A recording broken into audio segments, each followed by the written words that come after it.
Karen hit my tractor during corn harvest, then called the cops on me, and somehow I was the one hauled away in cuffs. Imagine standing there covered in corn dust, heart still pounding from the crash, only to hear her sobbing into the phone. He's threatening me with his tractor. 10 minutes earlier, she'd been apologizing, acting concerned, and now she was staging an assault right in front of me. By the time the deputy arrived, my life was already upside down. That morning had started like every other harvest day.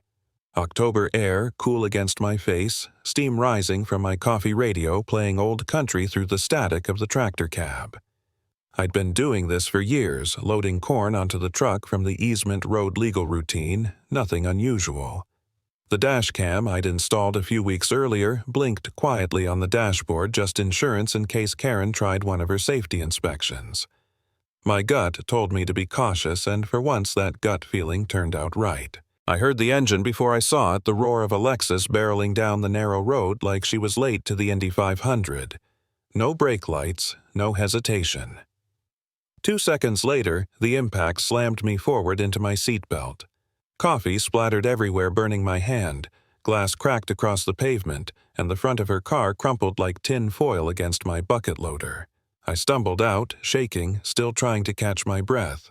And there was Karen Edwards, HOA President Pearls, at 6 in the morning, like she'd stepped out of a country club meeting, walking toward me with trembling hands. She actually asked if I was okay. For half a minute, I believed her. But something shifted the moment she saw me pulling out my phone.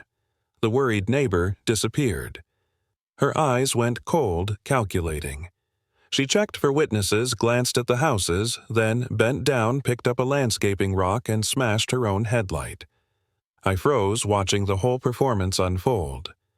2 deliberate swings, glass shattering everywhere. Then came the scream. "Look what you made me do." She staggered back toward a neighbor's Ring doorbell, clutching her phone, dialing 911. Within seconds, she was crying hysterically, accusing me of blocking the road, threatening her, lunging at her with a tractor. My brain couldn't keep up. How do you defend yourself when someone's creating a crime scene in real time? By the time Deputy Miller showed up, neighbors were peeking from their porches in bathrobes, cameras out. Karen was in full victim mode, mascara running, hyperventilating into her hands. She told them I'd gone crazy, that I'd grabbed the rock and attacked her. Miller bagged the rock, took notes, circled damage, then turned to me with cuffs in her hand. "You're being arrested for menacing." My heart dropped into my boots. Menacing. She crashed into me. She smashed her own car. But none of that mattered. I was shoved into the back of a patrol car like a common criminal, while Karen, steady-handed now, filmed me being read my rights. That jail cell smelled like bleach and despair, the kind of smell that soaks into concrete. I sat there replaying everything, wondering if I'd lost my mind, wondering how my life had gone from peaceful harvest to mugshot in a single morning. When my lawyer Marcus Wilson showed up, I thought finally someone will see the truth, but all he had was bad news. The audio I'd grabbed on my phone was muffled, distorted by the tractor noise. Nothing clear. Nothing to prove she'd switched from friendly to hostile. "They'll say you set her up," he warned. And sure enough, Karen's lawyer was already spinning that angle. I'll admit, I thought about giving up. Sitting at my kitchen table later that night, broke, exhausted, staring at bills I couldn't pay, I almost convinced myself to sell the farm my wife had fought so hard to keep. Maybe Karen was right. Maybe I was just the problem neighbor. I felt like I'd lost my mind, like everyone saw me as some unstable farmer too stubborn to move on. For the first time, I wondered if I was really beaten. Then came the envelope. Slipped under my door, no return address, just HOA meeting minutes with one section highlighted. Check Roberts' tractor for recording devices before October 15th harvest. My blood ran cold. This wasn't an accident. Karen had planned it. And suddenly, I remembered the dash cam. Not the phone, not the photos, but the little camera I'd mounted above the steering column. I ran to the shed, tore the SD card out with shaking hands, and loaded it onto my laptop. There it was, clear as day. The Lexus racing down the road, the crash.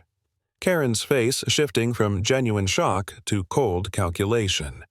You could hear her voice go from apologetic to venomous. You could see her pick up the rock swing it twice, then put on her show for the Ring camera. Every second captured every lie preserved in 1080p clarity. I watched it 3 times just to make sure I wasn't hallucinating.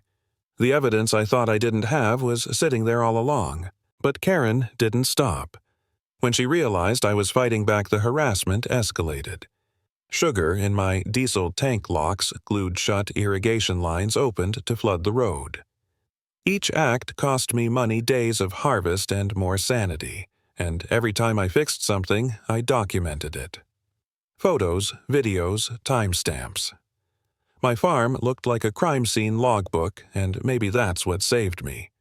Because when court day came, I wasn't just a desperate farmer. I was a soldier with a case file. October 25th. The hearing. The courtroom was packed. Neighbors split down the middle, half glaring at me, half glaring at her. Karen took the stand first. Her performance was flawless. Tears at the right moments, trembling hands, a handkerchief pressed delicately to her eyes. She painted me as a predator with cameras, a dangerous man obsessed with intimidating her. Judge Brennan, her old sorority sister, nodded along like she was listening to gospel. When Marcus played the phone audio, the distorted mess of static and wind, Karen's lawyer jumped in, proves nothing, except he was recording my client. I thought it was over. Then Marcus stood cool as ever and said, "Your Honor, we do have additional evidence." That's when the state police digital forensics officer walked in with my dashcam footage. The screen lit up, and in front of the entire community, Karen's lies unraveled second by second. The gallery gasped as they watched her pick up the rock, smash her own headlight, dial 911 with fake hysteria. The cop testified to the file's authenticity, the metadata, the GPS coordinates, even the fracture patterns of the glass. It was bulletproof.